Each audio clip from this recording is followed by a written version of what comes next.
नमस्कार दोस्तों, मैं हूं दिनेश केवरा। बहुत बहुत स्वागत है आपका आज के इस प्रोग्राम के अंदर। दोस्तों, आज हम एक ऐसे पक्ष की ओर बात करने जा रहे हैं जो अभी तक अनछुआ है। दक्षिण एशिया के अंदर, यानी कि साउथ एशिया के अंदर, जहां चीन का फैलाया हुआ एक जाल है भारत को घेरने के लिए, जिसे स्ट्रिंग ऑफ पर्ल्स कहते हैं, यानी कि एक मोतियों का हार, जिसके द्वारा चीन ने भारत को चारों ओर से घेरा हुआ है। पाकिस्तान, अफगानिस्तान, मालदीव, श्रीलंका, साथ में Myanmar, Bangladesh, Nepal, Bhutan. The string of pearls policy, तो भारत को चारों ओर से घेरा है। पाकिस्तान पूरा चाइना के हाथ में, अफगानिस्तान भी आधा चाइना के हाथ में, श्रीलंका का हमन टोटा उसके हाथ में, जो पूरा 99 ईयर्स के लिए पोर्ट, मालदीव्स के कई आइलैंड्स चाइना के हाथ में, अंडमान निकोबार के अंदर कोको आइलैंड जो म्यांमार का है वो चाइना के हाथ में, 3 किलोमीटर लंबी उस पर एयर स्ट्रिप भी है, बांग्लादेश उसके हाथ में, म्यांमार उसके हाथ में, नेपाल उसके हाथ में, और आधा भूटान भी उसके हाथ में अब डोकलाम आने के बाद। इसे कहते हैं स्ट्रिंग ऑफ पर्ल्स पॉलिसी। लेकिन अमेरिका को कुछ समय से यह लग रहा है कि टाइम आ गया है कि अमेरिका भी एक स्ट्रिंग ऑफ पर्ल्स पॉलिसी अब स्टार्ट करे और भारत को घेरे। एक्चुअली ये गेम शुरू हो चुका है, काफी टाइम हो गया है। बाइडेन ने शुरू कर दिया था इस गेम को। तो क्वाड का एक बहाना बनाया गया था। क्वाड तो ले दे के सिर्फ एक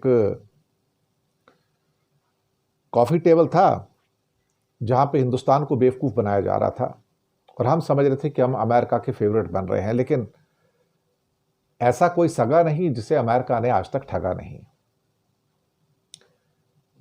अमेरिका ने सोचा कि ये दुनिया का एक सबसे महत्वपूर्ण रीजन है साउथ एशिया, और साउथ एशिया के अंदर चाइना का जो डोमिनेशन है वो किसी भी हालत में नहीं होना चाहिए, और हर हालत में चाइना का डोमिनेशन तोड़ना होगा और अमेरिका का डोमिनेशन वापस से पुनर्स्थापित करना होगा। यहां से गेम शुरू होता है। और ये गेम इन एक्चुअलिटी देखा जाए तो ऐसा नहीं है कि बाइडेन से शुरू हुआ, ये ट्रंप 1 से स्टार्ट हो गया। तो उससे पहले ओबामा ने भी स्टार्ट किया था इसको, लेकिन अब ये कुछ बहुत ज्यादा इंटेंसिफाई होता नजर आ रहा है ट्रंप 2 के अंदर। एक्चुअली ट्रंप को इस बात का एहसास हो गया है, या कहा जाए सीधे शब्दों में, कि अमेरिका और अमेरिका की एजेंसीज, खासतौर से CIA और बाकी जो उनकी स्पेस एजेंसीज हैं या अन्य किस्म की जो एजेंसीज हैं, उनका मानना यह है कि आने वाला जो युग है वो एशिया का युग होगा। जो आने वाले साल हैं इस सदी के अंदर, सब एशिया के साल होंगे। और एशिया के अंदर अगर आपको अपना रूल करना है तो आपको साउथ एशिया को अपने साथ लेना होगा, वो तुम्हारे अंडर में होना चाहिए। और कहीं साउथ एशिया चाइना के पल्ले पड़ गया तो फिर दुनिया जो है पूरी की पूरी चाइना सेंट्रिक हो जाएगी। ये चीजें बाहर नॉर्मली निकलकर आती नहीं हैं, लेकिन जो अंदर की खुफिया मीटिंग्स होती हैं, चाइना की जो, अमेरिका की जो सीक्रेट सर्विस की मीटिंग है, उन्होंने दरअसल अब साउथ एशिया को अपना प्ले फील्ड बना लिया है। साउथ एशिया इस टाइम पूरी दुनिया का प्ले फील्ड है। मैं आपको बताऊं, पूरी दुनिया का यहां पर सबकी नजर है। अब सबकी नजर इस समय अफ्रीका और लैटिन अमेरिका पे नहीं है, वो तो पहले से ही उसके ऊपर प्रभुत्व या कंट्रोल करने का गेम चल रहा है, वो तो ऑलरेडी ऑन है वो तो। लेकिन साउथ एशिया इस टाइम पावर स्ट्रगल में सबसे ऊपर आ गया है। उसका कारण यह है कि लैटिन अमेरिका और अफ्रीका के अगर कंपैरिजन में देखा जाए तो साउथ एशिया अपनी आबादी की वजह से और अपनी IT पावर की वजह से और इकोनॉमी की वजह से बहुत ज़्यादा महत्वपूर्ण हो गया है। ये चाइना को भी पता है और अमेरिका को पता है, यूरोप को भी पता है कि इंडिया एक आईटी जायंट होने के नाते जो इसका इमरजेंस है और जो इसके पास स्किल्ड मैन पावर है और यंग कंट्री अभी 140 करोड़ का, तो इसका प्रभुत्व जो है इकोनॉमिकली और मिलिटरली अप हो रहा है, तो यहां पर प्रभाव जमाना जरूरी है। अब साउथ एशिया का खित्ता देखा जाए तो इसको अफगानिस्तान भी है, पाकिस्तान भी है, इंडिया तो है ही, मालदीव्स और नीचे साउथ में श्रीलंका, ईस्ट में बांग्लादेश और साथ में म्यांमार और नॉर्थ में भूटान और नेपाल। अमेरिका का ऑक्टोपसी शिकंजा धीरे धीरे कस रहा है, यहां पर धीरे धीरे कस रहा है। आपने देखा होगा कि किस ढंग से पाकिस्तान ने अमेरिका के सामने एक किस्म से अपने ताश के सब पत्ते बिछाकर रख दिए और कह दिया कि मैं तुम्हारे साथ हूं। एक्चुअली पाकिस्तान ही वो वाहिद मुल्क था जिसने चाइना को और अमेरिका को दोस्ती कराने के लिए आगे प्रेरित किया था, मोटिवेट किया था लॉन्ग बैक। लेकिन अब Pakistan is a huge playground for America as well as China. America के लिए पाकिस्तान आज का नहीं, करीब करीब आप समझो तो 70-80 साल से बहुत इंपॉर्टेंट रहा है और हमेशा से उसका एक स्ट्रेटेजिक पार्टनर रहा है। लेकिन धीरे धीरे अमेरिका का पकड़ उस पर कमजोर हुआ, खासतौर से बाइडन के शासन में अमेरिका का पकड़ पाकिस्तान पे बहुत कमजोर हो गया। हालात ऐसे हो गए कि 4 साल के अपने कार्यकाल के अंदर, 4 साल के कार्यकाल में बाइडन ने कभी एक बार भी पाकिस्तानी प्राइम मिनिस्टर को फोन तक नहीं किया। विजिट करने की तो बात ही भूल जाइए आप, एक बार भी फोन तक नहीं किया। तो एक किस्म से कहा जाए पाकिस्तान जो था वो अमेरिका के मैप में से बाहर हो गया था। लेकिन ट्रंप के आते बाजी पलटी और एक बार फिर से महसूस हो गया कि खास तौर से ट्रंप को कि पाकिस्तान को अपने पाले में लाना ज़रूरी है, अदरवाइज़ यहाँ पे जो मिनरल्स वगैरह हैं या बाकी जो स्ट्रेटजिक लोकेशन है जो हमारी थी पहले कभी, वो हमारे से हट कर नहीं जानी चाहिए। ये बात तो बिल्कुल सही है। और चाइना का बढ़ता हुआ प्रभाव देख के अमेरिका थोड़ा चिंतित भी था। और अब ऑफ लेट जो ट्रंप के सारे जो इवेंट्स हैं जो पाकिस्तान के साथ हैं, वो उसी दिशा में है कि जहाँ पाकिस्तान के ऊपर अपना प्रभुत्व पूरा पकड़ लिया जाए, मकड़ जाल पूरा फैला लिया जाए। उसका एक बहुत बड़ा रीज़न था कि बाइडन ने एक बहुत बड़ी गलती की थी कि वो अफगानिस्तान से विड्रॉ किया और बागराम एयरबेस छोड़ दिया, जो ट्रंप को वापस चाहिए, हर हाल में वापस चाहिए। तो कहीं ना कहीं ये जो टसल थी आज की, जो प्रभुत्व की, वहां पर साउथ एशिया पूरी दुनिया में सबसे महत्वपूर्ण खित्ता बन के निकला। जहां तक वेस्ट एशिया की बात है, जिसे गल्फ भी कहते हैं, मिडिल ईस्ट भी कहते हैं, वहां पर अमेरिका का इस समय एक छत्र राज्य है, बिल्कुल पूरा का पूरा वन मैन रूल जिसे कहते हैं। तो अब ट्रंप को, अमेरिका को इस बात की चिंता नहीं कि गल्फ कहां जाएगा। जहां तक लैटिन अमेरिका और अफ्रीका की बात है, तो वहां पे टसल अमेरिका की और चाइना की जारी है। अभी चाइना का अपर हैंड है लैटिन अमेरिका में और खासतौर से अफ्रीका में। लेकिन ट्रंप की नीति यह है कि वहां पर भी अपने आप को रिकैप्चर किया जाए। लेकिन इस समय सबसे बड़ी टसल जो इस समय साउथ एशिया की है, और साउथ एशिया के जो 7-8 मुल्क हैं, अफगानिस्तान, पाकिस्तान, मालदीव्स, श्रीलंका, बांग्लादेश, म्यांमार और नॉर्थ में भूटान और साथ में नेपाल। क्योंकि चाइना का रोल बहुत इंपॉर्टेंट था। बांग्लादेश भी BRI का मेंबर, नेपाल BRI का मेंबर, भूटान आधा ऑलमोस्ट चाइना के प्रभाव में, म्यांमार पूरा BRI का मेंबर, पाकिस्तान BRI का मेंबर, श्रीलंका BRI का मेंबर, मालदीव BRI का मेंबर। और जो उनके प्रोजेक्ट्स वहाँ पे थे, जैसे मालदीव में फ्रेंडशिप ब्रिज है या हम्बन टोटा पोर्ट 99 ईयर्स के लिए लोन दे के फंसाया और उसको ले लिया, बांग्लादेश भी चला गया। अमेरिका को महसूस हुआ कि साउथ एशिया कब्जे में लेना चाहिए। और अचानक हमने साउथ एशिया में सबसे पहला अमेरिका का ऑक्टोपसी शिकंजा जो था, उसको हमने 2 रूप में देखा। एक तो पाकिस्तान को रिकैप्चर कर लिया उसने पूरा का पूरा, और दोनों लीडरान को आईने में उतार लिया, एक तो मुनीर भी और शहबाज शरीफ भी। तो पाकिस्तान को अपने हाथों से जाता देख चाइना परेशान है। लेकिन अमेरिका बड़ी पावर है, ये तो हमको मानना पड़ेगा। कोई ये कहे कि चाइना नंबर 1 की पावर है, तो मैं नहीं मानता। नंबर 1 की पावर तो अभी भी अमेरिका ही है, मिलिटरली कहा जाए या इकोनॉमिकली कहा जाए। चाइना नंबर 2 पावर अभी है, अभी 1 नंबर बना नहीं है, अभी वक्त है उसको।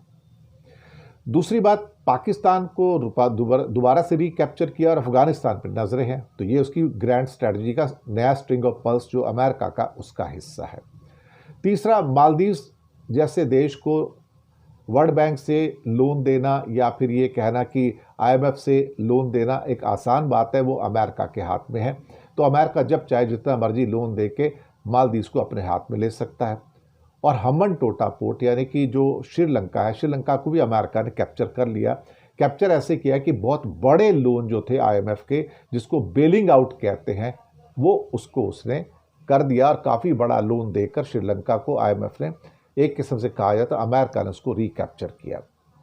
रही बात बांग्लादेश की, तो बांग्लादेश के अंदर स्थितियां इस किस्म की थी जहां चाइना का प्रभुत्व बिल्कुल बड़ा होता चला जा रहा था, लेकिन उस समय महसूस हुआ अमेरिका को कि बांग्लादेश को सैक्रिफाइस कभी नहीं करना है, और यूनुस को लाकर, शेख हसीना को निकाल के उसे भारत के प्रभुत्व से छुड़वा दिया।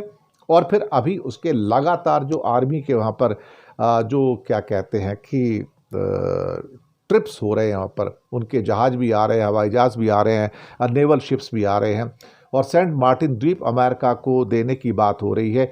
मोंगला जो पोर्ट है उसका एक जो आपका मैनेजमेंट है वो भी अमेरिका के पास जाता हुआ नज़र आ रहा है, वो भी इनडायरेक्टली करके।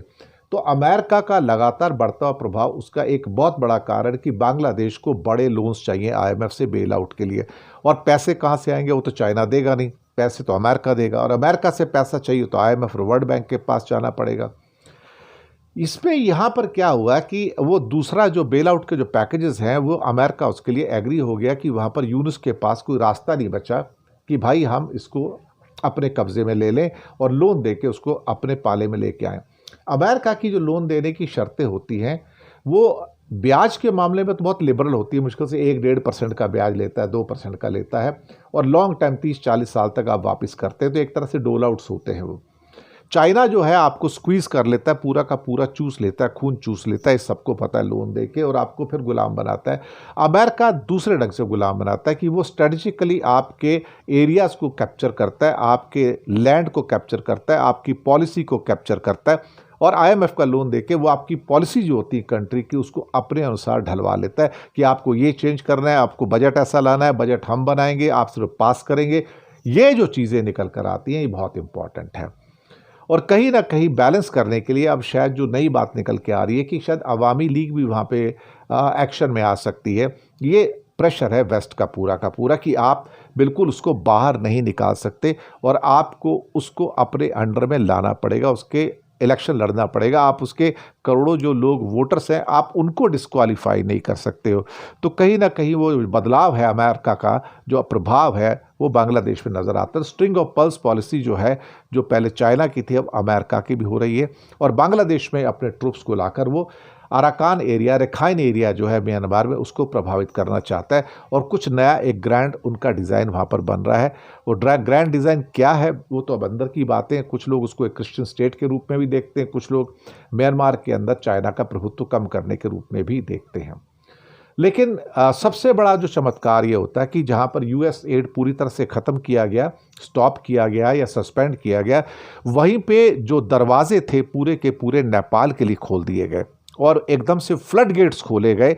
और वहाँ पर जेनजी का जो सारा का सारा जो मसला हुआ, उसमें अमेरिका का प्रभाव बिल्कुल क्लियर था कि वो चाहता था कि केपी शर्मा ओली जो चाइना के प्रभाव वाले हैं, उसको वहाँ से निकाल के नेपाल को वापस अमेरिका के प्रभाव में लाया जाए, और वो नेपाल को प्रभाव में लेकर आ गया। इसमें मैं तो मान के चलता हूँ कि बिल्कुल सही है, और एक किस्म से नेपाल बहुत तेज़ी से चाइना के चंगुल से बाहर निकला, लेकिन अमेरिका की गोद में जाके बैठा। और पैसा तो चाहिए उसको, अल्टीमेटली डेवलपमेंट के लिए पैसा चाहिए, और पिछले 5 सालों में $900 मिलियन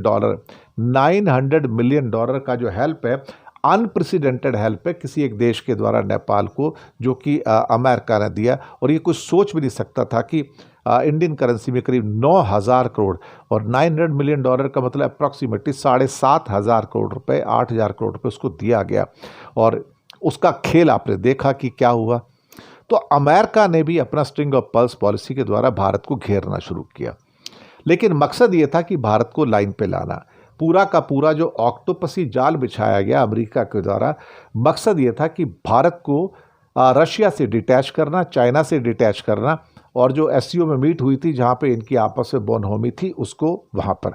तो चाइना को कंट्रोल करने के लिए पहले इंडिया का इस्तेमाल तो हो रहा था। भारत को अमेरिका ने अपना मोहरा बनाया था क्वेड के अंदर, लेकिन जब वो सफल नहीं हुआ तो तो फिर पाकिस्तान कार्ड भी पूरा निकलकर सामने आ गया और अब अफगानिस्तान कार्ड भी आया है। अब बहुत सारे आर्टिकल्स बहुत सारे इंटरनेशनल न्यूज़पेपर्स में भी आ रहे हैं, यूरेशियन टाइम्स में भी आए हैं, और उसमें अमेरिका की पॉलिसी ये है कि इंडिया को कुछ इस ढंग से टाइट किया जाए कि वो सीधे तौर पर कभी अमेरिका को चुनौती ना दे पाए। और अमेरिका भारत को नियंत्रित करने के लिए, भारत को कंट्रोल करने के लिए किसी और कंट्री का भी इस्तेमाल कर सकता है, जिसमें बांग्लादेश भी है, जिसमें नेपाल भी है और जिसमें पाकिस्तान भी है। तो कंट्रोल करने के लिए इनका इस्तेमाल किया जा सकता है, और साथ में म्यांमार के एक पार्ट का भी इस्तेमाल किया जा सकता है। और पाकिस्तान को कंट्रोल करने के लिए वो चाहता है कि अफगानिस्तान का इस्तेमाल करे। देखिए किस किस का इस्तेमाल कर रहा है, किसी और को कंट्रोल करने के लिए। इंडिया को कंट्रोल करना है तो पाकिस्तान और नेपाल को अपने पाले में ले रहा है, बांग्लादेश को अपने पाले में ले रहा है। पाकिस्तान को कंट्रोल करना है तो अफगानिस्तान को अपने साथ में लाना चाहता है, और साथ में तालिबान को सपोर्ट करके बागराम एयरवेज साथ में लेना चाहता है। म्यांमार में चाइना को अगर कंट्रोल करना है तो उसके लिए बांग्लादेश को सपोर्ट करके वहाँ पर रेखाइन जो प्रोविंस है उसके अंदर अराकान आर्मी वगैरह भी है, वहाँ पर अपना इन्फ्लुएंस लाना चाहता है। इसके अलावा हम्बनटोटा पोर्ट के जो इन्फ्लुएंस है उसको कम करके कहीं ना कहीं इस बात का भी प्रभुत्व जो है चाइना का, BRI का, उसको कम करना चाहता है। साथ में इंडियन ओशन में अपनी प्रेजेंस बढ़ाकर, और पाकिस्तान के द्वारा पासनी पोर्ट है जो कि गवादर से करीब 100 किलोमीटर की दूरी पे है, और ईरान के चाबहार से करीब 250-300 किलोमीटर की दूरी पे है, वो अमेरिका लेकर अरेबियन सी में अपना बड़ा बेस बनाना चाहता है। हालांकि उसके गल्फ कंट्री में सारे बेसेस हैं, लेकिन अरेबियन सी में उसका बड़ा बेस नहीं है, तो पासनी पोर्ट को लेकर अपना बेस बनाना चाहता है। तो इसका मतलब एक को कंट्रोल करने के लिए वो दूसरे का यूज़ कर रहा है। तो सबसे बड़ा जो गेम इस टाइम अमेरिका खेल रहा है वो साउथ एशिया में खेल रहा है। तो हर एक को ये सुनिश्चित कर रहा है कि एक दूसरे के खिलाफ खड़ा करके वो इस पूरे के पूरे खित्ते के ऊपर अपना कंट्रोल करे। और ये भी वो देखा उसने कि इसमें सारे के सारे जो कंट्री हैं वो डायरेक्टली देखा जाए तो अमेरिका के ऊपर डिपेंड हो जाए, यानी कि पाकिस्तान अमेरिका पे डिपेंड हो जाए। चाइना पैसा नहीं देगा, अमेरिका पैसा देगा। नेपाल उस पर डिपेंड हो जाए अमेरिका पे, बांग्लादेश डिपेंड हो जाए, यानी कि वर्ल्ड बैंक और IMF के थ्रू या किसी और इंस्टीट्यूशन के थ्रू। इसके अलावा म्यांमार का एक पार्ट है वो अमेरिका पर डिपेंड हो जाए, नेपाल और भूटान उस पर डिपेंड हो जाए। तो एक एक करके इस ढंग से किया जा रहा है कि सब उस पर डिपेंड हो जाए, और इस ढंग से भारत को भी कंट्रोल करने की बातें हो रही हैं। तो भारत भी उस ऑक्टोपसी मकड़ जाल में एक किस्म से फंसता हुआ नज़र आ रहा है। हालांकि भारत को मारने के लिए अमेरिका ने जो चाल चली वो बेसिकली 50% के पनिशमेंट टैरिफ से स्टार्ट होती है। उसके बाद फिर दवाओं के ऊपर 100% आता है, फिल्मों पे 100% आता है, IT सेक्टर के अंदर अटैक होता है, H1B वीज़ा के ऊपर आता है। इस बीच में चाबहार पोर्ट भी भारत से ले लिया जाता है। तो भारत के ऊपर मल्टीपल अटैक किए गए हैं ताकि भारत अल्टीमेटली घुटनों पे आकर अमेरिका के सामने कहे कि नहीं भैया आप मेरे को और मत मारो महाराज, बस करो, हम आपके हिसाब से काम कर लेंगे। और कई किस्म के जो टैरिफ के या दूसरे जो प्रतिबंध थे या सैंक्शंस थी वो इंडिया पर लगाने शुरू कर दी। और पहले जहां बाइडेन के टाइम में या ट्रंप के टाइम में कहा जाए तो नाम भी बदल दिए। पहले भारत को फंसाने के लिए नाम बदला था, एशिया पैसिफिक का नाम बदल के इंडो पैसिफिक कर दिया था ताकि इंडिया खुश हो जाए, इंडिया को लगे मैं ज़्यादा इंपॉर्टेंट हूँ। आप सोचिए कि एशिया पैसिफिक बिल्कुल नाम सबको पता था ये एशिया पैसिफिक है, लेकिन अचानक से उसका नाम बदल के इंडो पैसिफिक कर दिया ताकि इंडिया को पटाया जा सके और कहा जाए कि इंडिया भी हमारे साथ बराबर की पार्टनरशिप में है। इंडिया इस गेम को समझ नहीं पाया कि एशिया पैसिफिक को अचानक से इंडो पैसिफिक में कैसे कन्वर्ट कर दिया गया। मकसद ये था कि चाइना को साधना और भारत के कंधे पर बंदूक रख के चाइना को दरअसल वो वहाँ पर आगे बढ़ाना अपना इंडिया को आगे बढ़ाकर चाइना को मारना चाहता था। अब अमेरिका ने भारत को चीन के दुश्मन के रूप में देखना शुरू किया, और ख़ास तौर से गलवान के क्लैश के बाद फिर कोरोना आ गया, तो वहाँ पर जो एक दरारें पैदा हुई भारत और चीन के बीच में उसका फ़ायदा अमेरिका उठाना चाहता था। तब उसने भारत के कंधे पर बंदूक चला के रखकर चाइना पे साधना शुरू किया। अब यहाँ पर अमेरिका की एंट्री होती है और दोनों एशिया की महाशक्तियों के बीच में, भारत और चीन के बीच में एक दरारें पैदा होती हैं। अमेरिका ने यहाँ पर एंट्री भी की और अमेरिका ने यहाँ बाजी मार दी, और इंडिया को लगा कि यार ये तो मैं कामयाब हो गया और मुझे अमेरिका इतना भाव दे रहा है। और जो क्वाड का जो जन्म हुआ था 2017 के अंदर, क्वाड, ये अपने आप में एक तरह से कहा जाए तो पुनर्जीवित हुआ, उसको कह सकते हैं कि रीबर्थ ऑफ द क्वाड था। उसमें भारत, जापान, ऑस्ट्रेलिया और अमेरिका का एक इनफॉर्मल टाइप का एक गठबंधन या समिट बनाना शुरू किया। 2021 में मलाबार एक्सरसाइज होती है क्वाड देशों की, और एक इम्पॉर्टेंट कदम भी इसमें होता है। और उसके बाद इस एक्चुअली कहा गया कि ये भी एक किस्म का नेटो है, और जो चाइना के खिलाफ ये नेटो है, जो सारा का सारा अमेरिका, भारत, जापान और ऑस्ट्रेलिया, तो इंडिया को यहाँ पर यूज़ किया गया। मुझे लगता है कि इंडिया समझ नहीं पाया कि अमेरिका का जो ऑक्टोपसी जाल है वो उसकी अपनी जो पॉलिसी थी जो चाइना के खिलाफ होनी चाहिए थी, और वो इंडिया को सिर्फ एक किस्म से कहा जाए तो यूज़ किया गया वहाँ पर। और अब जब इंडिया का मकसद ख़त्म हो गया और चाइना के साथ डायरेक्ट ट्रम्प के रिलेशनशिप हो गए, तो इंडिया को क्या किया गया, यूज़ एंड थ्रो करके बाहर फेंक दिया गया कि क्वाड की ज़रूरत नहीं, क्वाड बिल्कुल बेकार है, क्वाड तो कॉफ़ी टेबल है। मैं तो पहले ही कहता था। इसके बाद कुछ ऐसा हुआ कि बीच में अमेरिका और चीन के बीच में कुछ एक किस्म का डी लिंकिंग या डी कपलिंग भी स्टार्ट हुआ, और कुछ चीज़ों की सप्लाई जो थी चाइना से ट्रांसफ़र होकर भारत में आई। एप्पल ने भी अपने आप को शिफ्ट किया, ख़ासतौर से चाइना से इंडिया में। लेकिन हुआ क्या, अल्टीमेटली हुआ है कि भारत के साथ अमेरिका ने ये दिखाने के लिए कि तुम बहुत इंपॉर्टेंट हो, कई स्ट्रेटजिक डिफेंस डील भी किया। इसमें कॉमकासा 2018, लेमोवा 2016 और बेका 2020 भी शामिल थे। और वहाँ पे कई हथियार भी थे जो इंडिया ने ख़रीदे, उनसे कई किस्म के अपाचे हेलीकॉप्टर हो जाएं या फिर कुछ ड्रोन्स हो गए, और भी कई चीज़ें। मकसद ये था कि चाइना के खिलाफ मजबूती के लिए इंडिया को हथियार बेचे जाए अमेरिकन, और ये बताया जाए कि देखो मैं तुम्हारे साथ हूँ। उसके बाद पाकिस्तान को भारत के खिलाफ खड़ा किया। अपनी स्ट्रैटेजी में देखो, जब ट्रंप आए तो पाकिस्तान को इंडिया के खिलाफ खड़ा किया। इंडिया के खिलाफ पाकिस्तान के मोर्चे को मजबूत करने के लिए पाकिस्तान और सऊदी का एक आपस में एक डील करवा दी गई कि भाई एक कंट्री पे हमला दूसरे कंट्री पे समझा जाएगा। और जून महीने में ट्रंप और मुनीर की लंच में मुलाकात होती है। मुनीर फिर अगस्त में फिर से अमेरिका में गए और भारत को भी धमकी दी वहाँ पर। अभी तीसरी बार व्हाइट हाउस मुनीर गए और वहाँ पर फिर कुछ रेयर अर्थ के समझौते हुए, और पासनी का जो पोर्ट है वो भी ऑफर कर दिया, और अमेरिका की एक कंपनी $500 मिलियन की वहाँ पर डील भी करने में कामयाब हो गई। अब भारत जो डील करना चाहता था, जो ट्रेड डील करना चाहता, वो तो हुई नहीं, वो तो चली गई। लेकिन इसके अलावा जो हमारे पास जो टैरिफ लगा, और उसके बाद एक के बाद जो हमें जो पनिशमेंट लगी है, वो सारी की सारी पनिशमेंट इस रूप में थी कि इंडिया अभी तक सो कॉल्ड इंडिया ने उस रूप में सरेंडर नहीं किया अमेरिका के सामने जिस रूप में अमेरिका चाहता था। और इन हालातों के अंदर अल्टीमेटली हुआ क्या, अल्टीमेटली होता ये है यहाँ पर कि भारत एक के बाद एक सफ़र करता चला जाता है, और धीरे धीरे प्रधानमंत्री मोदी और निर्मला सीतारमन और बाकी सब लोग एक नया फंडा निकालते हैं कि हम आत्मनिर्भर बनेंगे, हम स्वदेशी का माल करेंगे, बाहर से चीज़ें कम मंगाएंगे। लेकिन हमारी 40% जो व्यवस्था है विदेश पे डिपेंड करती है, 40% हमारी इकोनॉमी विदेश पे डिपेंड करती है। तो इन हालातों में आप जितनी मर्जी ट्राई कर लो, आप डी कपल तो कर नहीं सकते, डी लिंकिंग कर नहीं सकते। आपको एक्सपोर्ट भी करना है, आपको इंपोर्ट भी करना है, आप चाइना से भी एक किस्म से डी लिंक नहीं कर सकते। तो अमेरिका का जो मकड़ जाल था उसमें भारत फंसता नजर आया, और जो string of pearls policy China की थी, बिल्कुल बराबर की एक string of pearls policy America ने बना के भारत को एक बड़े शिकंजे में जकड़ लिया, और भारत को इस समय यहाँ से निकलने में बड़ा मुश्किलात आ रही है। अमेरिका का ये जो ऑक्टोपसी शिकंजा है, जहाँ पर हर कंट्री भारत के अगर विरुद्ध नहीं है तो साथ भी नहीं है, विरुद्ध नहीं है तो साथ भी नहीं है, तो इसने सारी की सारी दिक्कत का वहाँ पर काम किया है। तो बहुत बहुत शुक्रिया आपका, और चैनल को सब्सक्राइब कीजिएगा। हो सके तो छोटी छोटी आर्थिक मदद भी आप कर सकते हैं। नीचे हमने आपके लिए यूपीआई नंबर और बैंक अकाउंट नंबर भी दिए हैं। किसी एक को चुनकर छोटी सी मदद करेंगे तो अच्छी पत्रकारिता को आगे बढ़ाने में आप हमारे सहयोगी भी बनेंगे। धन्यवाद आपका।